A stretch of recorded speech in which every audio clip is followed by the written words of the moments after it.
Bismillahirrahmanirrahim. Assalamualaikum warahmatullahi wabarakatuh. Alhamdulillahirabbil alamin wassalatu wassalamu ala asyrafil anbiya'i wal mursalin wa ala alihi washabbihi ajmain. Insyaallah kita akan meneruskan pembelajaran kita bagi mata pelajaran pendidikan Al-Quran dan As-Sunnah di bawah bidang pengajian Al-Hadis yang bertajuk tuntutan menjadi mukmin yang lebih dikasihi oleh Allah Subhanahu wa taala.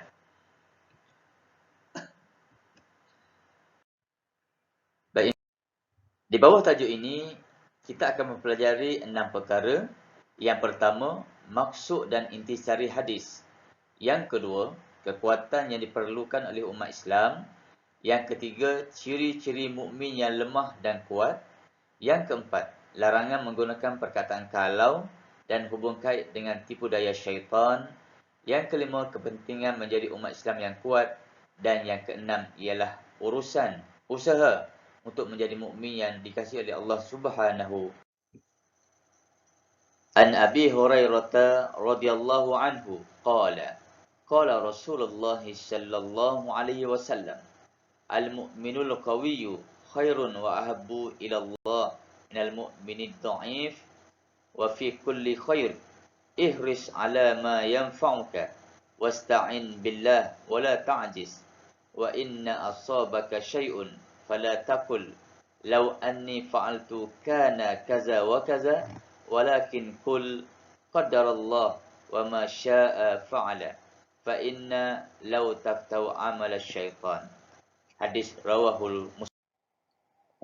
Maksudnya, daripada Abu Hurairah radhiyallahu anhu berkata, Rasulullah sallallahu alaihi wasallam bersabda, mukmin yang kuat lebih baik dan lebih disayangi oleh Allah Subhanahu wa taala daripada mukmin yang lemah. Dan setiap mukmin itu ada kebaikan, yakni kelebihan padanya. Bersungguh-sungguhlah pada apa yang memberi manfaat kepadamu. Mintalah pertolongan kepada Allah Subhanahu wa taala dan janganlah berasa lemah. Dan jika sesuatu menimpamu, janganlah engkau berkata, kalaulah saya berbuat begitu sebelum ini, pasti akan jadi begini. Tetapi ucapkanlah itu ketentuan Allah Subhanahu wa taala. Dia lakukan apa yang dia mahu kerana sesungguhnya perkataan kalau membuka laluan kepada amalan, yakni godaan syaitan. Baiklah, seterusnya kita akan melihat intisari hadis.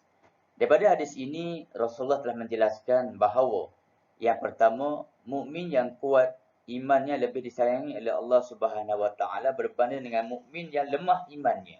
Yang kedua, setiap mukmin mempunyai kebaikan dalam diri mereka.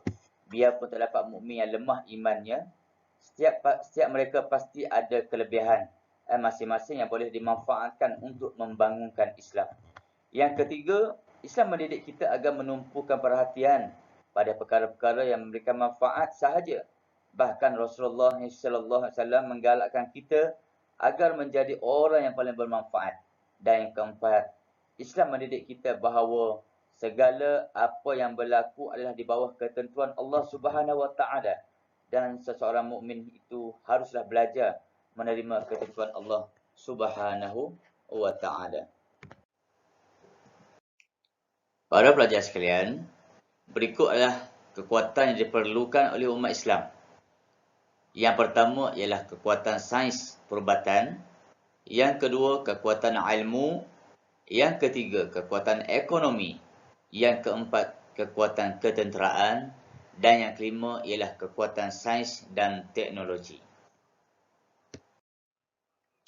Baik, seterusnya kita akan melihat perbezaan di antara mukmin yang kuat dan mukmin yang lemah, atau dengan kata lainnya ialah ciri-ciri mukmin yang kuat dan ciri-ciri mukmin yang lemah.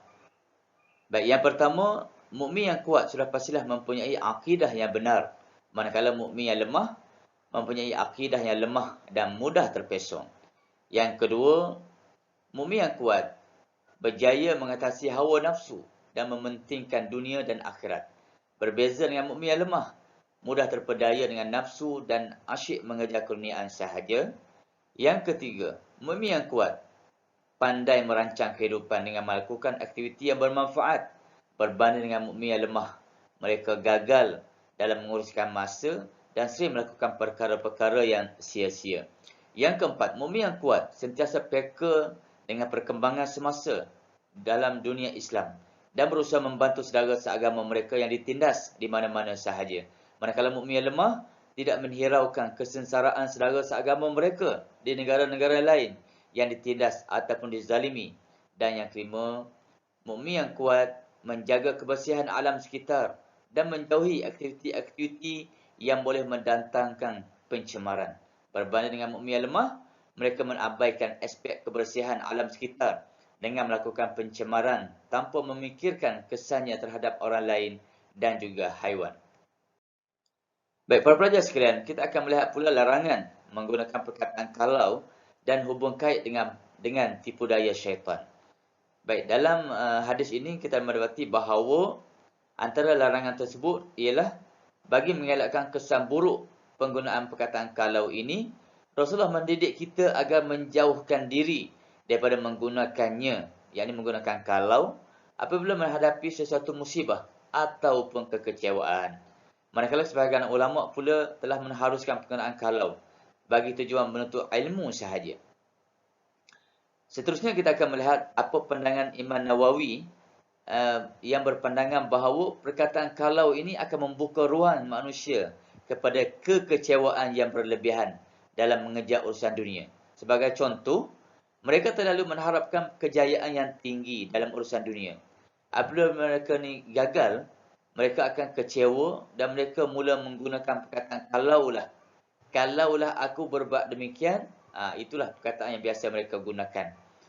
Sikap ini boleh mendorong mereka sebenarnya untuk menolak takdir Allah Subhanahu Wa Taala dan melakukan perkara yang tidak elok seperti membahayakan diri sendiri. Baik, seterusnya kita akan melihat kepentingan menjadi umat Islam yang kuat. Kepentingan yang pertama ialah melaksanakan tanggungjawab sebagai seorang Muslim dengan baik dan sempurna. Yang kedua, ia akan membentuk individu Muslim yang cekal, berusaha dan redha dengan qada dan qadar Allah Subhanahu Wa Taala. Yang ketiga, akan melahirkan masyarakat Islam yang maju dalam segenap bidang tanpa perlu bergantung kepada orang lain. Yang keempat, menghindari masyarakat daripada sifat malas berusaha dan mengharapkan simpati orang lain sahaja. Seterusnya, membentuk negara yang berpaksikan tauhid dengan menjadikan Allah tempat bergantung. Dan yang terakhir sekali, sesebuah negara itu akan diguruni oleh musuh yang sentiasa mencari peluang untuk merosakkan Islam. Baik, anak pelajar sekalian, kita akan melihat usaha untuk menjadi mukmin yang dikasihi Allah Subhanahu Wa Taala. Baik, usaha yang pertama ialah dengan cara menunaikan kewajipan yang difardukan ke atas diri kita, iaitu memenuhi rukun Islam dan ditambah dengan amalan-amalan sunat. Yang kedua, sentiasalah berusaha memperbaiki diri dan bertaubat kepada Allah Subhanahu Wa Taala. Yang ketiga, menjaga hubungan silaturahim dalam masyarakat supaya sentiasa bersatu padu. Yang keempat, bersahabatlah dan berdampingan dengan orang-orang yang soleh untuk mendapatkan suasana yang baik dan menegur apabila terleka. Dan yang kelima ialah bersikap adil dalam segala amanah dan tanggungjawab yang telah diberikan kepada mereka. Jadi anak-anak pelajar sekalian, sekarang itu sahaja tajuk kita pada kali ini. Mudah-mudahan bermanfaat kepada semua, insya-Allah. Sekian, Assalamualaikum warahmatullahi wabarakatuh.